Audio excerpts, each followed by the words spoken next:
Welcome and thank you for listening today. This time together is set aside to explore God's Word in a simple, practical way that encourages faith and growth.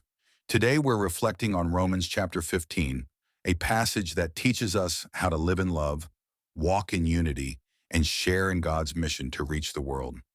Romans 15 begins with a call to spiritual maturity.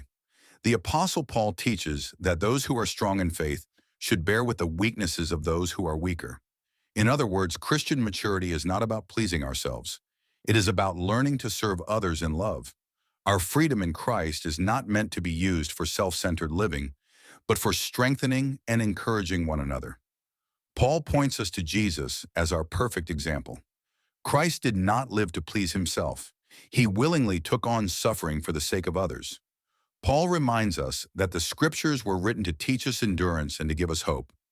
God's word strengthens us in difficult seasons and reminds us that our lives are part of a much bigger story. When we stay grounded in Scripture, we grow in perseverance and confidence in God's promises.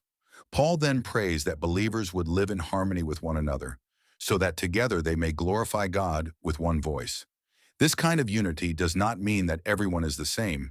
It means that despite differences in background, culture, or personality, believers are united by their shared faith in Jesus Christ. When Christians walk in humility and grace, the church becomes a powerful witness to the world. Romans 15 also reveals God's heart for all nations. Paul explains that Jesus came to fulfill God's promises to Israel and to extend God's mercy to the Gentiles. This shows us that God's plan of salvation has always been global. God desires that people from every nation, culture, and background would come to know him and praise him. The message of the gospel is for everyone, without exception. Paul shares his own calling to bring the gospel to places where Christ was not yet known. His life was shaped by a desire to reach those who had never heard the good news. This challenges us to think beyond our own comfort and routine.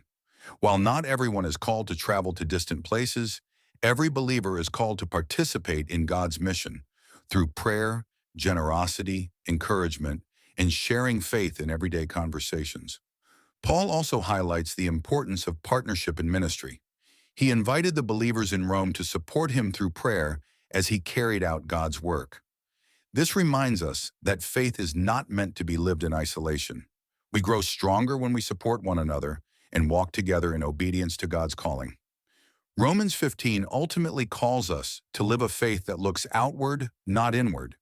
It teaches us to build others up, pursue unity, remain grounded in Scripture, and take part in God's redemptive work in the world. The Christian life is not only about personal growth, it is about reflecting God's love to others and becoming part of His mission of hope and restoration. Now, if you are listening today and you have never placed your trust in Jesus Christ, you are not here by accident. The Bible teaches that all of us have sinned and fall short of God's perfect standard. But God loves us so deeply that He sent His Son, Jesus Christ, to die for our sins and rise again so that we can receive forgiveness and new life. Salvation is not something we earn. It is a gift of grace received by faith. If you desire to begin a relationship with Christ today, you can speak to God from your heart.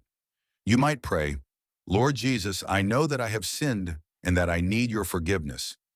I believe you died for my sins and rose again. I turn from my sin and place my trust in you as my Savior and Lord.